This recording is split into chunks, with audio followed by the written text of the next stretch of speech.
রাধে রাধে সবাইকে। তোমরা সবাই কেমন আছো? আশা করছি ভালো আছো, আর আমিও খুব ভালো আছি। ময়নাস ব্লগের একটা নতুন ভিডিওতে তোমাদের অনেক অনেক স্বাগত। তোমরা হয়তো সবাই এটাই ভাবছো যে হঠাৎ করে আমি ড্রাই ফ্রুটস তোমাদেরকে কেন দেখাচ্ছি।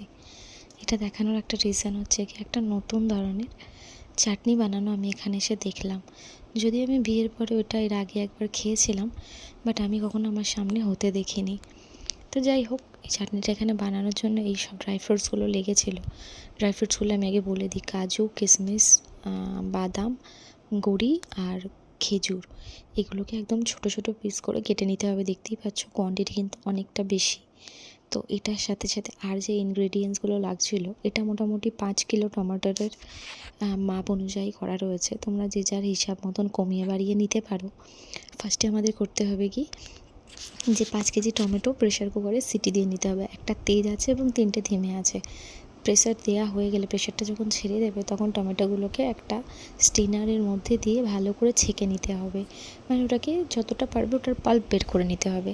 যেই এক্সট্রা পাল্পগুলো থাকবে সেটা মিক্সার গ্রাইন্ডারে দিয়ে একবার ঘুরিয়ে নিয়ে আর একবার জল দিয়ে মানে যেই পাল্পটা থাকবে সেটা দিয়েই আরও ওটা থেকে পুরোপুরি পাল্প যতটা বের করে নেওয়া যাবে সেটাকে বের করে নিয়ে রেখে দিতে হবে।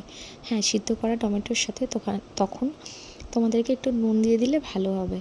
দেন চলে আসি ইনগ্রিডিয়েন্টসের মধ্যে। সেগুলোর মধ্যে লাগবে মোটামুটি 4টে বড় সাইজের পেঁয়াজ লাগবে, যেগুলো একদম ছোট ছোট করে কাটা। মানে অমলেটে দিতে গেলে যেমন কাটতে লাগে সেই রকমই, কিন্তু অনেক ছোট ছোট করে। আর প্রায় 3খানা রসুন, সেগুলোকেও লাগবে। টমেটোটা কেটে রেখে দিলেই হবে, কিন্তু এবার মশলা তৈরির মধ্যে ফার্স্টেই লাগবে রসুন।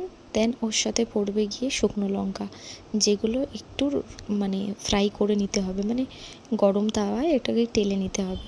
টেলে নিয়ে ওটা দিয়ে একটা মানে ওটাকে পিষে নিতে হবে। পিষে নেওয়া হয়ে গেলে তার মধ্যে পরে আমাদের পড়বে, যেহেতু এখানে 5 ফোড়নটা আলাদা করে পাওয়া যায় না, এখানে 5 ফোড়ন নিতে হবে। প্রায় 5 ফোড়নের মধ্যে পড়বে প্রায় তোমার কালো জিরে, মৌরি, নর্মাল জিরে, জোয়ান আর মেথিটা পড়বে একদম কম।